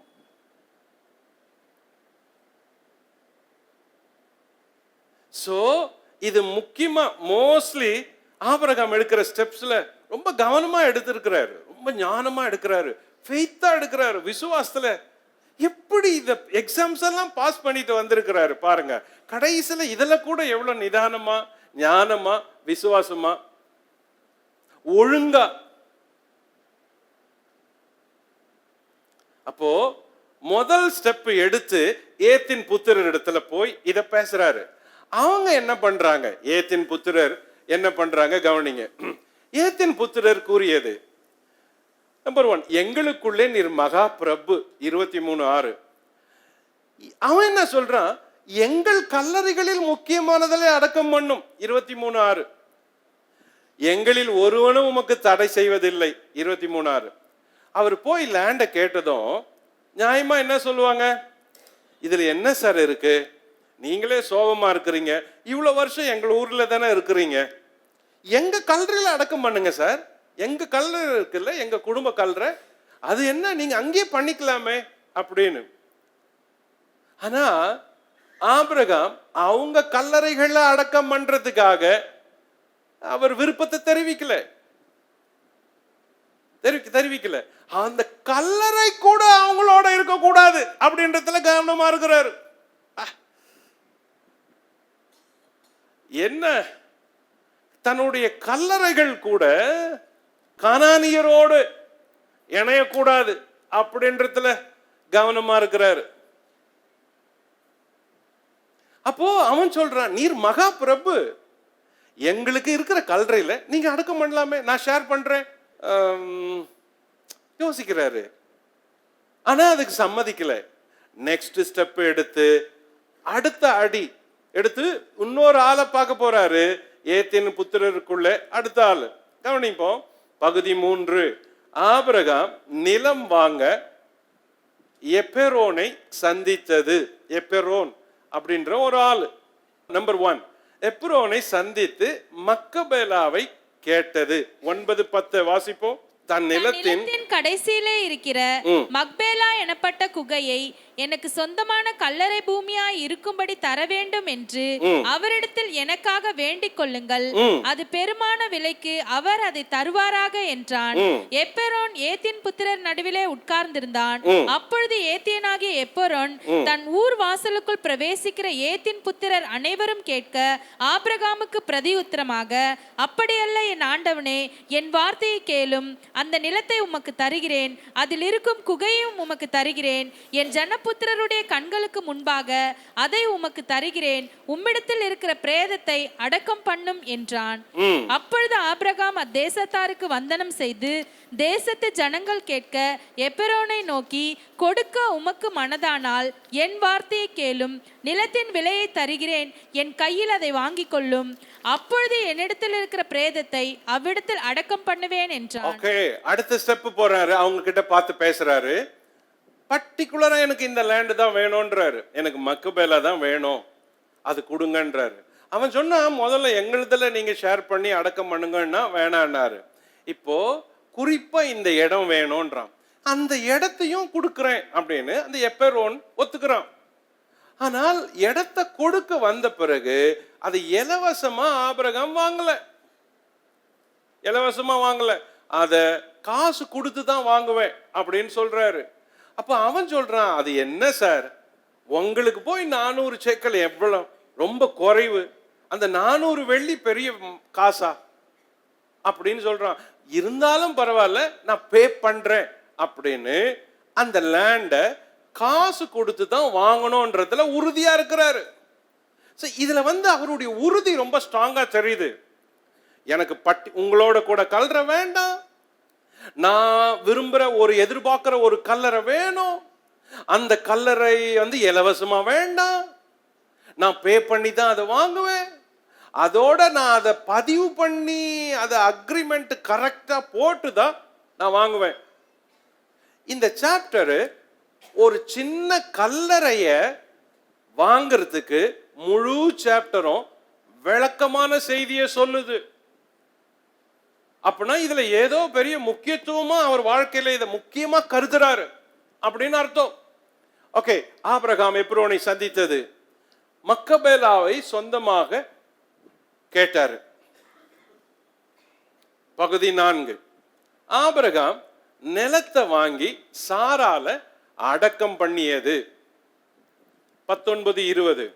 அதற்கு பின் ஆபிரகாம் தன் மனைவியாகிய சாராளை கானான் தேசத்தில் எப்பெரோன் ஊர் பூமியான மம்ரேக்கு எதிரே இருக்கிற மக்பேலா என்னும் நிலத்தின் குகையிலே அடக்கம் பண்ணினான். இப்போ இந்த இடத்தை வாங்கி அடக்கம் பண்றதுக்கு இவ்வளவு வேலைகளை நடந்துச்சு. 400 வெள்ளியை அவர் எப்படி கொடுக்கிறார் பாருங்க. வசனம் 14. அதற்கு எப்ரோன் ஆபிரகாமுக்கு பிரதியுத்தரமாக, என் ஆண்டவனே, நான் சொல்லுகிறதை கேளும். அந்த நிலம் 400 சேக்கல் நிறை வெள்ளி பெறும். எனக்கும் உமக்கும் அது எவ்வளவு காரியம்? நீர் உம்மிடத்தில் இருக்கிற பிரேதத்தை அடக்கம் பண்ணும் என்றான். அப்பொழுது ஆபிரகாம் எப்பெரோனை சொல்லை கேட்டு ஏத்தின் புத்திரருக்கு முன்பாக எப்பெரோன் சொன்னபடியே வர்த்தகரிடத்தில் செல்லும்படியான 400 சேக்கல் நிறை வெள்ளியை அவனுக்கு நிறுத்தி கொடுத்தான். காசு பே பண்றாரு. இந்த பிரகாரம் மம்ரேக்கு எதிரே மக்கபேலாவில் உள்ள எப்பெரோனுடைய நிலமாகிய அந்த பூமியும் அதில் உள்ள குகையும் நிலத்தின் எல்லை எங்கும் சூழ்ந்திருக்கிற மரங்கள் அடங்கலும் அவனுடைய ஊர் வாசலுக்குள் பிரவேசிக்கும் ஏத்தின் புத்திரர் எல்லாரும் அறிய ஆபிரகாமுக்கு சொந்தமாக உறுதிப்படுத்தப்பட்டது. இவ்வளோ ஸ்டெப்பை எடுத்து அந்த லேண்ட் வாங்குறாரு. இது தன்னுடைய மனைவியின் கல்லறை. ஆபிரகாம் இந்த மக்கபேலா குகையில சாரால அடக்கம் பண்றாரு. ஆபிரகாம் மக்கபேலா குகையில சாரால அடக்கம் பண்றாரு. ஆபிரகாம் முதல் வாங்கியது கல்லறையே. சாராளுக்காக சொந்தமாய் வாங்கியது கல்லறை. 23-20. ஆக மக்கபேலாவில் இருந்த குகையும் கல்லறையும் அவருக்கு சொந்தமாகுது. மக்கபேலா என்ற இந்த குகை, இந்த இடம் இந்த குடும்பத்தாருக்கு ரொம்ப முக்கியமான இடமா பின்னாட்கள்ல மாறுது. மக்கபேலா என்றால் இரட்டை குகை என்று பொருள். 3 தம்பதிகளின் கல்லறை ஆக இது பின்னால மாறியது. 3 தம்பதிகளின் கல்லறை. ஒன்று ஆபிரகாம், சாராள். அவங்க 2 பேரும் இங்கதான் பின்னாட்கள்ல அடக்கம் பண்ணப்பட்டாங்க. ஈசாக்கு, ரெபேக்கால் அவங்களும் இங்க அடக்கம் பண்ணப்பட்டாங்க. 3 யாக்கோபு, லேயால் அவங்களும் இங்க அடக்கம் பண்ணப்பட்டாங்க. ஆக இந்த 6 பேருக்கும் கல்லறையாக இது விளங்கியது. இப்ப கவனிங்க. நம்பர் 1 மக்கபேலாவில் அடக்கம் பண்ணப்பட்டவர்கள். நம்பர் 1 சாராள் 127 வயதுல மக்கபேலாவில் அடக்கம் பண்ணப்பட்டால். ஆதி 23:19, 25:9-10. நம்பர் 2 ஆபிரகாம் 175 வயதுல மரித்து அடக்கம் பண்ணப்பட்டார் மக்கபேலாவில். ஆதியாக 25:9-10. நம்பர் 3 ஈசாக்கு தனது 180வது வயதிலே மக்கபேலாவில் அடக்கம் பண்ணப்பட்டார். ஆதியாக 35:29. நம்பர் 4 ரெபேக்கால் வயது தெரிவிக்கப்படவில்லை, ஆனா இந்த மக்கபேலாவில் அடக்கம் பண்ணப்பட்டால். ஆதி 49:31. நம்பர் 5 யாக்கோபு தனது 147வது வயதுல மக்கபேலாவில் அடக்கம் பண்ணப்பட்டார். ஆதியாக 49:31. நம்பர் 6 லேயால் வயது சொல்லப்படல, மரணத்துக்கு பிறகு மக்கபேலாவில் அடக்கம் பண்ணப்பட்டால். ஆதியாக 49:31. ஆக சாராளின் வாழ்க்கை இதோட முடியுது. ஆதியாக 23ஆம் அதிகாரம் ஒரு முக்கிய நபரான, பழைய ஏற்பாட்டின் முக்கிய நபர்களில் ஒருவரான சாராள், அதிலும் ஆபிரகாம் என்பவருடைய மனைவி என்ற ஸ்தானத்தை பெற்ற ஒரு விசுவாச ஸ்திரீ, விசுவாச தாய் என்பவளை குறிச்ச செய்திய 23ஆம் அதிகாரம் சொல்லி முடிக்குது. 19ஆம் வசனம் சொல்லுது, 23:19, இதற்கு பின்பு ஆபிரகாம் தன் மனைவியாகிய சாராளை கானான் தேசத்திலே எப்பெரோன் ஊர் பூமியான மம்ரேக்கு எதிரே இருக்கிற மக்கபேலா என்னும் நிலத்தின் குகையிலே அடக்கம் பண்ணினான். கவனிக்க வேண்டியது, அடக்கம் பண்ணினான். சவ அடக்கம் அப்படின்றது கிறிஸ்தவர்களுடைய நம்பிக்கையில ஒரு முக்கியமான ஒன்று. அடக்கம் பண்றது, எரிக்கல. இப்ப எரிக்கிறதுக்கும் அடக்கம் பண்றதுக்கும் ரொம்ப வித்தியாசம் இருக்குது. சாரால அடக்கம் பண்ணினான் அப்படின்னு சொல்லுது. பின்னால விரிவா கவனிப்போம் சில காரியங்களை. 20ஆம் வசனம், இப்படி ஏத்தின் புத்திரர் கையிலே கொல்லப்பட்ட அந்த நிலமும் அதில் உள்ள குகையும் ஆபிரகாமுக்கு சொந்த கல்லறை பூமியாக உறுதிப்படுத்தப்பட்டது. சோ ஆதியாக 23ஆம் அதிகாரம் சாராளுடைய மரணத்தை சொல்லி முடிக்குது, சாராளுடைய அடக்கத்தை சொல்லி முடிக்குது, சாரால் அடக்கம் பண்ணப்பட்ட இடத்தை சொல்லி முடிக்குது, சாரால் அடக்கம் பண்ணுவதற்கான இடத்தை வாங்கின விதத்தை சொல்லி முடிக்குது. இப்போ the whole life, சாராளுடைய லைஃப திரும்ப ஒரு தடவை சுருக்கமா பார்க்கலாம். சாராளின் வாழ்க்கை குறிப்பு. நம்பர் 1, சாராள் தேராகுவின் மற்றொரு மனைவியின் மகள். ஆபிரகாம் என் சகோதரி அப்படின்னு சொன்னான். ஆபிரகாம் பொய் சொல்லல. ஆபிரகாம் அப்பாவுக்கு இருந்த ஒரு மனைவிக்கு மகனாக ஆபிரகாம் பிறந்தாரு. ஆபிரகாமினுடைய அப்பாவுக்கு இன்னொரு மனைவி இருந்தது, அதுக்கு பிறந்தவ தான் சாராள். ஆகையினால் தான் அவள் என் சகோதரி என்று சொன்னது உண்மைதான். ஆனாலும் அவள் என் தகப்பனுடைய குமாரத்தி, இன்னொரு தாயினுடைய குமாரத்தி அப்படின்னு சொன்னது. ரொம்ப பேரை பார்க்கிறேன், வசனத்தினுடைய பின்னணி ஆழம் விளக்கம் தெரியாதனால ஆபிரகாம் பொய் சொன்னாரு அப்படின்னு சொல்றாங்க. வசனம் சரியா படிக்கலன்னு அர்த்தம். ஓகே, சாராள் தேராகுவின் மற்றொரு மனைவியின் மகள். நம்பர் 2, சாராள் ஆபிரகாமின் மனைவி. ஆதியாகமம் 11:29. நம்பர் 3, சாராள் கல்தேயரின் ஊர் என்ற பட்டணத்தில் ஆபிரகாமோடு குடியிருந்தவள். அப்பவே ஆதி 11:31. நம்பர் 4, சாராளும் ஆபிரகாமும் பிறகு ஆரானில் குடியேறினார்கள். ஆதியாகமம் 11:31. நம்பர் 5, சாராள் ஆபிரகாமோடு கானானுக்கு புறப்பட்டவள். ஆதியாகமம் 12:5. நம்பர் 6, சாராள் பார்வைக்கு அழகுள்ள ஸ்திரியா இருந்தாள். ஆதியாகமம் 12:11. நம்பர் 7, சாராள் ஆபிரகாமோடு எகிப்திற்கு சென்றாள். ஆதியாகமம் 12:10 முதல் 20 வரை. நம்பர் 8, சாராள் பார்வோனால் பிரச்சனைகளை சந்தித்தாள். ஆதியாகமம் 12:15.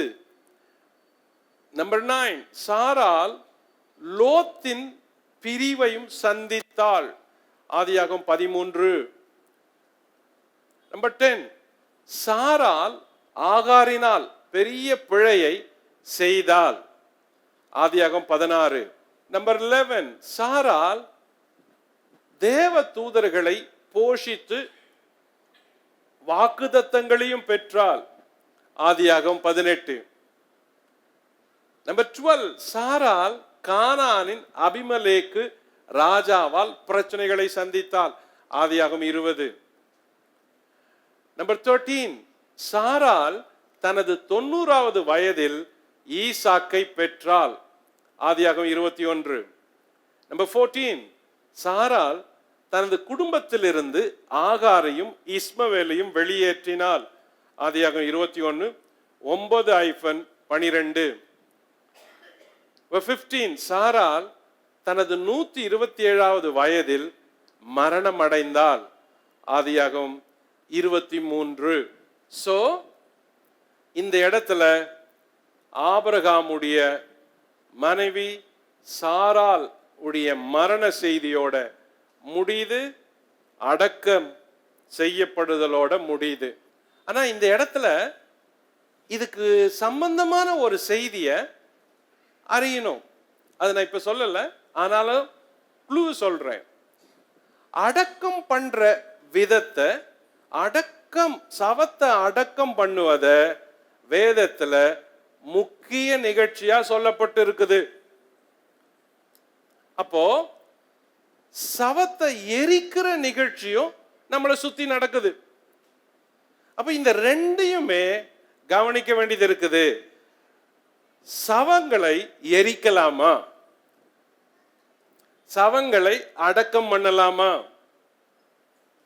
எது தேவனுக்கு பிரியும், வேதத்தோட சம்பந்தப்பட்டது, வேதத்தின் அடிப்படையிலானது அப்படின்றது ரொம்ப முக்கியம். ஏன்னா இந்த சாப்டர் முழுசும் அடக்கத்தை பத்தி சொல்லி இருக்குது. பிரேதத்தை எரிப்பது என்பது ஒரு பெரிய, இந்த உலகத்துல பிரபலமா நடக்கிற ஒரு நிகழ்ச்சி. பிரேதத்தை எரிப்பது என்பது, அதே மாதிரி பிரேதத்தை அடக்கம் பண்ணுவது என்பது முக்கியமான நிகழ்ச்சி. அப்ப பிரேதத்தை எரிக்கிறாங்களே, ஏன் எரிக்கணும்? எதை நினைச்சு எரிக்கிறாங்க? சரி, பிரேதத்தை அடக்கம் பண்றாங்களே, ஏன் அடக்கம் பண்ணணும்? இஸ்ரவேலர் செய்தாங்க, யூதர்கள் செய்தாங்க, வேதத்துல பல இடங்கள்ல சொல்லுது, கிறிஸ்தவங்களும் செய்யறாங்க, ஏன் அவங்கள மாதிரி எரிக்கல? அப்ப இது ரெண்டுத்தையும் கவனிக்க வேண்டியது இருக்குது. இது ரெண்டு பக்கமே. சோ இது ரெண்டுமே வேத அடிப்படையிலான பார்வையோட தொடர்புடையது. ஓகே, பிரேதங்களை, சவத்தை எரிக்கலாமா புதைக்கலாமா அப்படின்னு முக்கியமான ஒரு செய்தியை தெரிஞ்சு வச்சுக்கொள்ளுங்க. இது ரொம்ப முக்கியம். இது பிறருக்கு சொல்றது. சடலத்தை புதைத்தல், சடலத்தை எரித்தல், இது ரெண்டுமே நம்மளை சுத்தி நடக்குது. எரிக்கவும் காமனா நடக்குது. இன்னும் கேட்ட வெளிநாடுகள்ல கிறிஸ்தவங்க கூட எரிக்கிறாங்க. சவத்தை எரிக்கிறது ரொம்ப சீப்பான, குறைஞ்ச விலையில நடக்கிற நிகழ்ச்சி வெளிநாடுகள்ல. அதனால எரிக்கிறதுக்கு அலோவ் பண்றாங்க. அடக்கம் பண்ற நிகழ்ச்சிக்கு ஆகிற செலவை விட எரிக்கிறதுக்கான செலவு குறைவா இருக்கிறதுனால கிறிஸ்தவங்க கூட எரிக்கிறாங்க. ஸோ ஒருவருடைய சடலத்தை எரிப்பது சரியா? ஆபிரகாம் தன் மனைவிய அடக்கம் பண்ணாரு அப்படின்னு இந்த சாப்டர் சொல்லுது. ஏன் எரிச்சிருக்க கூடாது? அப்போ இந்த இடத்துல ஒரு பெரிய காரியங்கள் கவனிங்க. ஆபிரகாம் சாராளுக்கு இடம் வாங்கி அடக்கம் பண்ணினார். த வேர்ட் அடக்கம். அப்போ அடக்க ஆராதனை அது ரொம்ப முக்கியமா அவங்க நினைச்சிருக்கிறாங்க.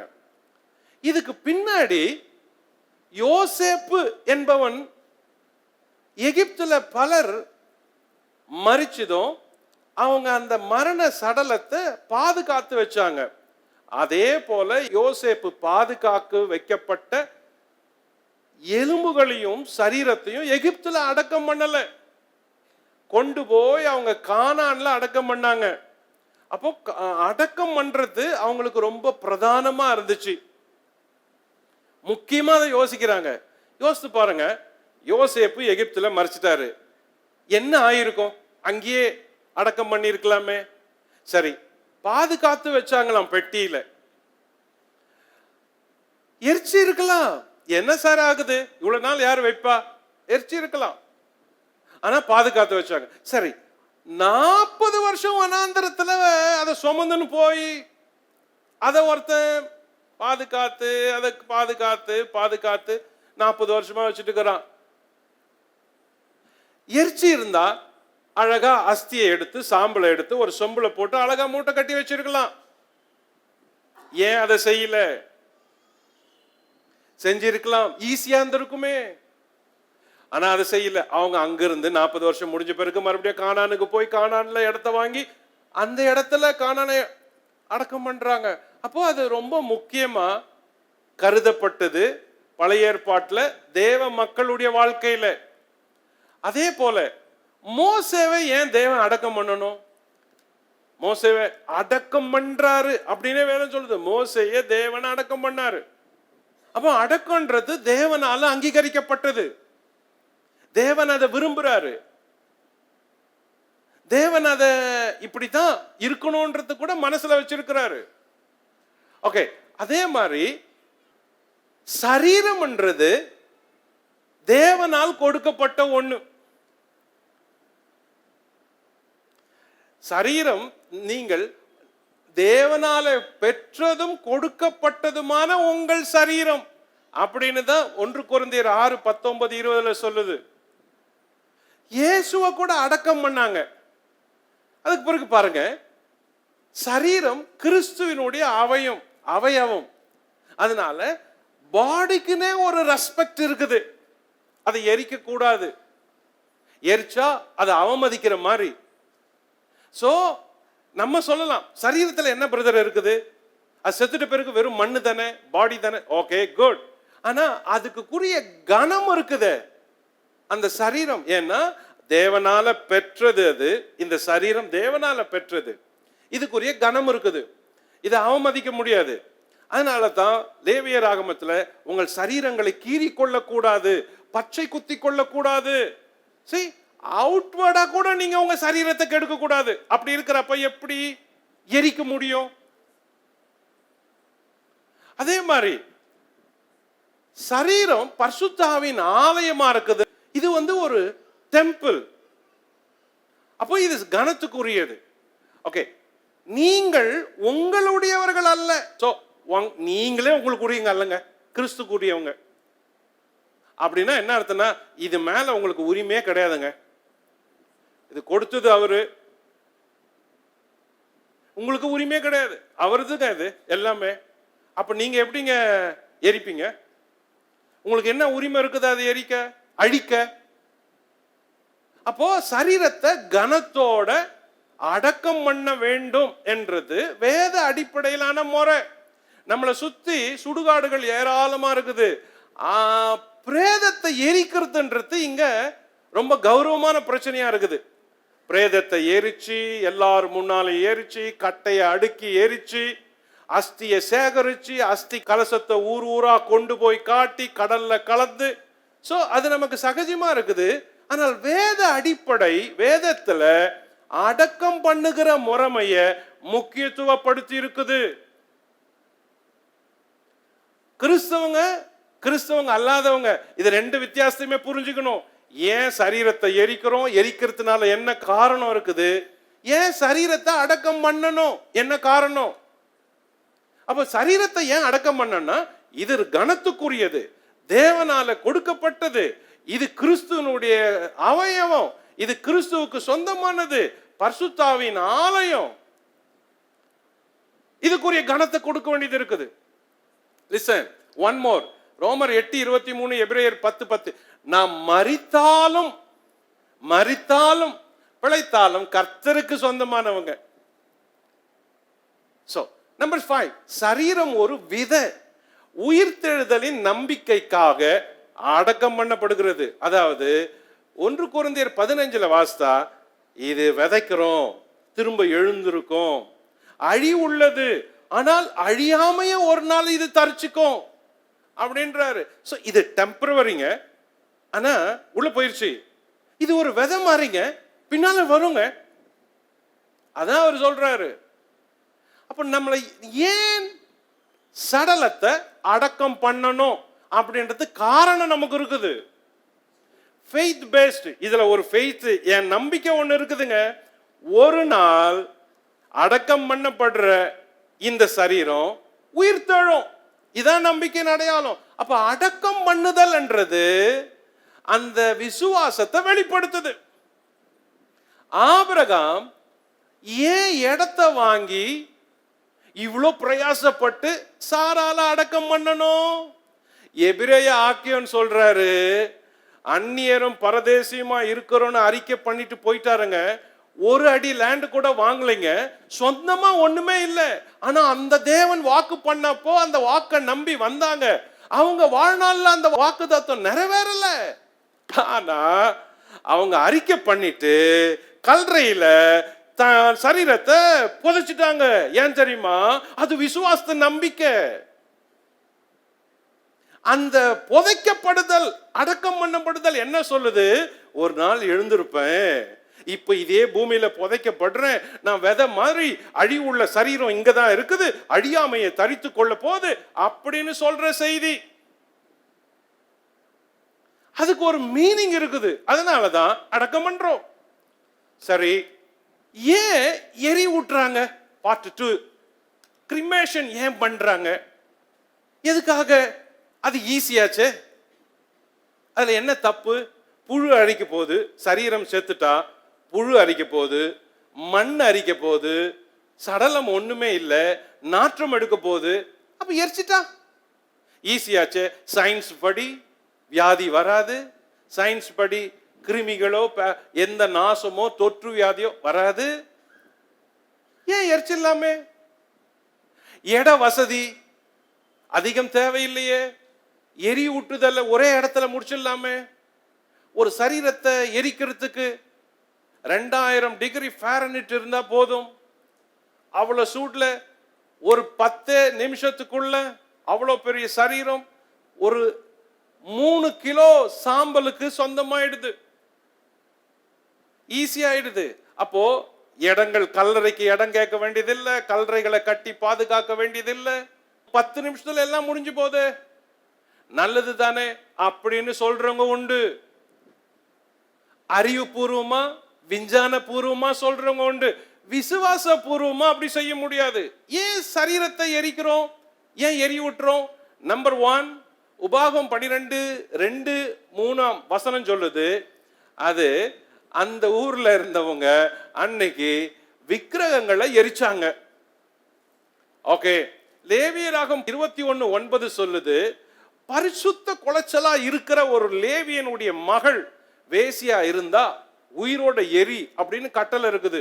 அதனால அப்படி ஒரு கட்டளை கொடுத்தா செய்ய மாட்டாங்க, பயப்படுவாங்க அப்படின்றதுனால அவ்வளவு பெரிய கட்டளை. ஆனால் அந்த நாட்கள்ல புறவனத்து மக்கள் மத்தியில அந்த பழக்கம் இருந்துச்சு, எரிக்கிற பழக்கம். ஓகே.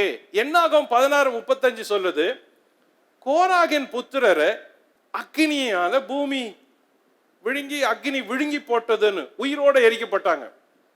ஓகே. யோசுவா 7:15-26 சொல்லுது, ஆகான் என்பவன் சாப தீட்டானதை எடுத்துக்கொண்டான், அதனால அவனை கல்லடிச்சு சாகடிச்சு எரிச்சிட்டாங்க அப்படின்னு சொல்லுது. சோ அந்த இடத்துலயும் எரி ஊட்டுதலை சொல்லுது. நம்பர் 5, நியாயாதிபதி 15:6 சிம்சோன் மனைவியையும் மாமனாரையும் பெலிஸ்தியர்கள் சுட்டெரித்தாங்க உயிரோட. இதெல்லாம் உயிரோட சுட்டெரிக்கிறத சொல்லுது, மரிச்ச பின்னு சுட்டெரிக்கிறதுல சொல்லல. கேர்ஃபுல்லா கவனிக்கணும். ஃபயர்ல கில் பண்ணது, ஃபயர் ஆக்சிடென்ட், நெருப்பு வச்சு கொளுத்துறது இது வேற, செத்துட்டா சரீரத்தை எரிக்கிறது வேற. 2 ராஜாக்கள் 17:31 பார்த்தா புறவினத்து ராஜாக்கள் அப்படி செஞ்சாங்க, தங்க பிள்ளைகளை தீமதிக்க பண்ணினாங்க, அப்புறம் தேவர்களுக்கு பலியிட்டாங்க அப்படின்னு சொல்லுது. எரேமியா 29:19 வாஸ்தா யோயாக்கீம் என்பவனை குறித்து கூறும் பொழுது அவன் கல்லறையில் அடக்கம் கூட பண்ணப்படல அப்படின்னு சொல்லுது.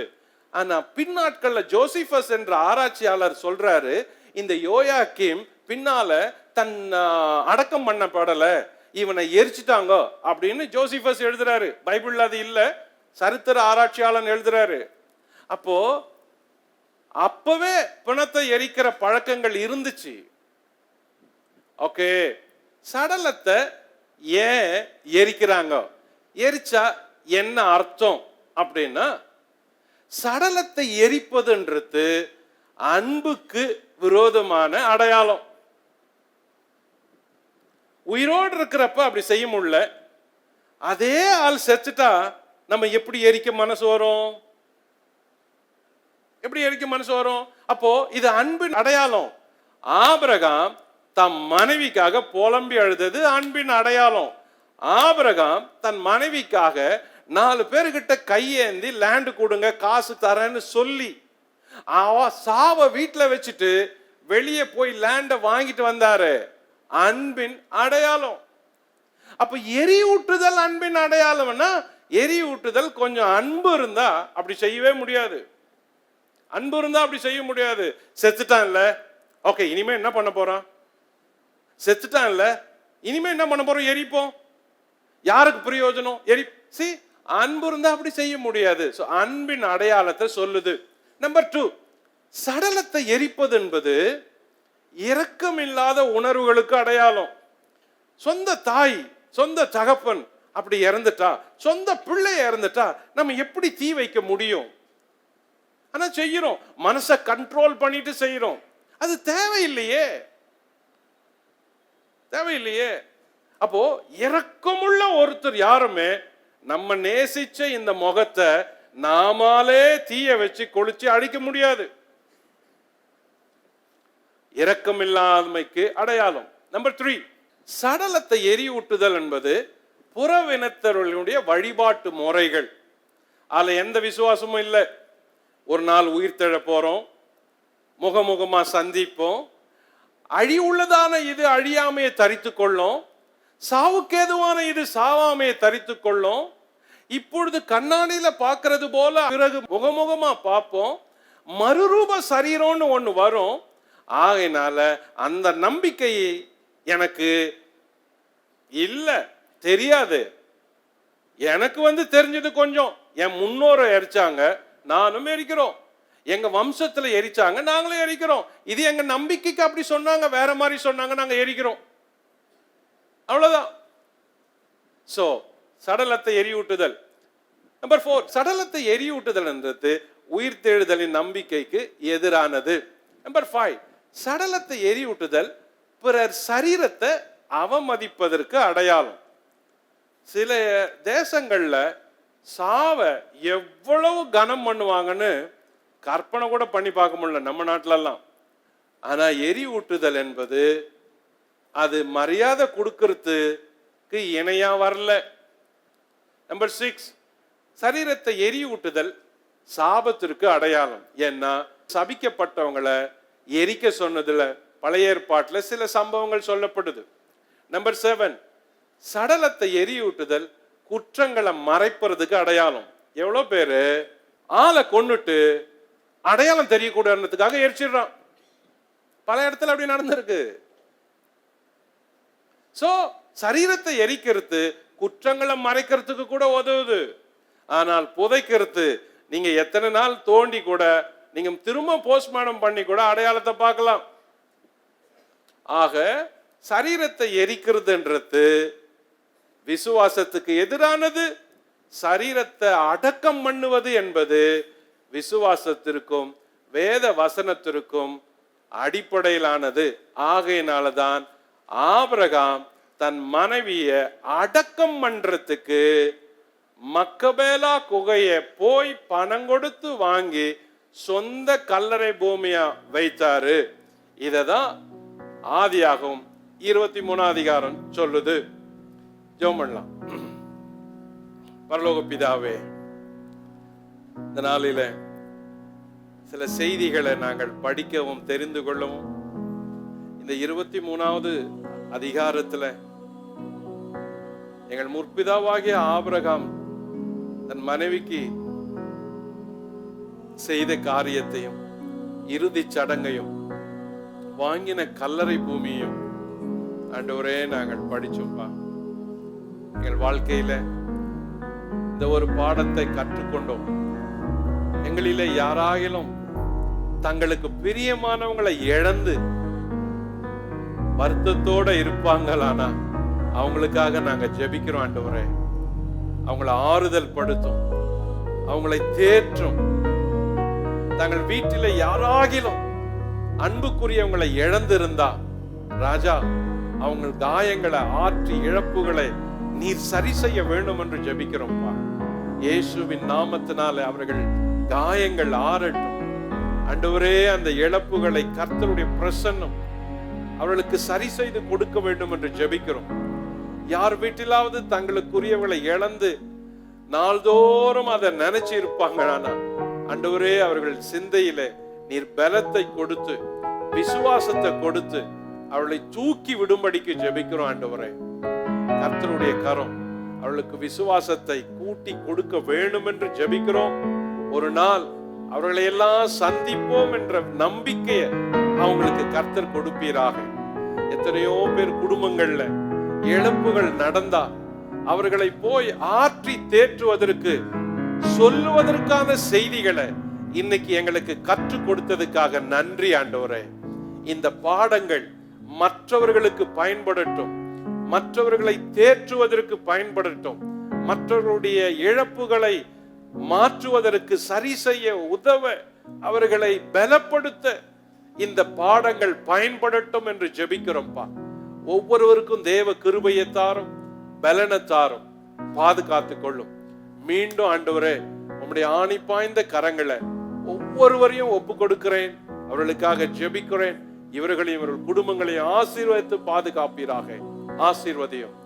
ஆண்டவர் இயேசுவின் நாமத்தில் ஜெபிக்கிறோம் பிதாவே. ஆமென்.